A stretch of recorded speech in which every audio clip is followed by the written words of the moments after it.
The desert stretched endlessly, a golden sea beneath a merciless sun, and the woman staggered forward with cracked lips and bleeding feet, her breath rattling as if each gasp could be her last. Abandoned by those who swore loyalty, betrayed by blood and bond, she had been left to die with no horse, no water, and no shade. Yet in her heart a small ember of defiance flickered, refusing to let the sand claim her too soon. Her vision blurred, the horizon wavering like a cruel mirage, until suddenly she thought she saw movement, a rider, dark against the light, the rhythmic thud of hooves carrying him closer with the confidence of someone who belonged to this wilderness.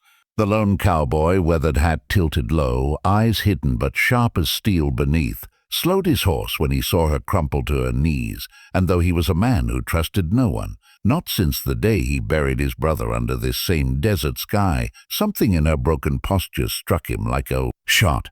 He swung down, boots sinking into the scorching dust, knelt beside her and pressed a canteen to her lips, his rough voice breaking the silence. A drink, easy. The water tasted of life itself, burning down her parched throat as tears stung her eyes.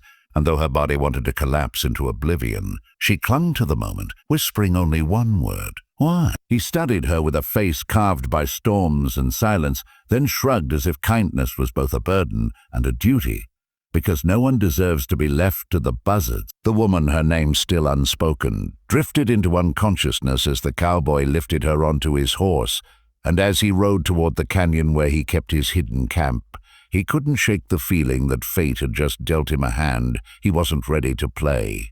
The desert wind carried secrets, and though he didn't yet know hers, he knew the kind of men who left someone out here to die, ruthless, unforgiving, the kind who didn't quit until their work was finished. And so, as the sun bled into the horizon, he tightened his grip on the reins, muttering to himself, "I reckon trouble's not far behind." The night dragged on with the fire snapping and the desert whispering in low tones, and though exhaustion weighed heavy on Ilara's body, she could not close her eyes, for every time her lids fell shut she saw their faces again, the ones who had left her behind, laughing as they rode away, certain the desert would finish what their bullets had not.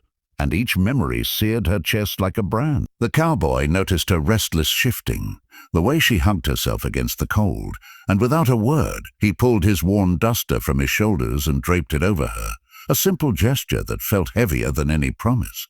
And for the first time in days she allowed herself to exhale, leaning into the warmth of the fabric that smelled faintly of leather, smoke, and dust. He sat opposite her, elbows on his knees, eyes fixed on the fire as if the flames themselves told a story he'd heard too many times, and when she finally asked him his name, he hesitated, as though to speak it was to summon a ghost, then answered with a single syllable, a call. The name hung between them like an unspoken oath, and though she pressed for no more, he found himself talking anyway, telling her fragments about the brother he'd lost to the very kind of men who'd left her out in the wasteland, how justice in these parts was nothing more than a coin tossed in the wind, and how he'd grown tired of chasing it. Ilara listened, her eyes glistening, and when she spoke, her voice was stronger than before, hardened by both pain and purpose.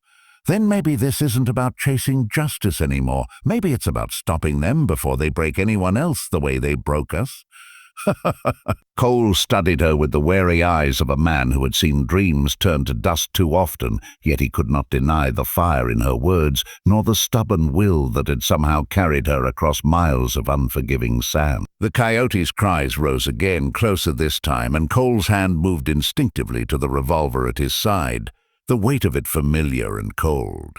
Danger was moving in the night, and both of them knew it. He doused the fire with a swift kick of sand, plunging their camp into near darkness, then leaned close enough for his whisper to cut sharp through the silence.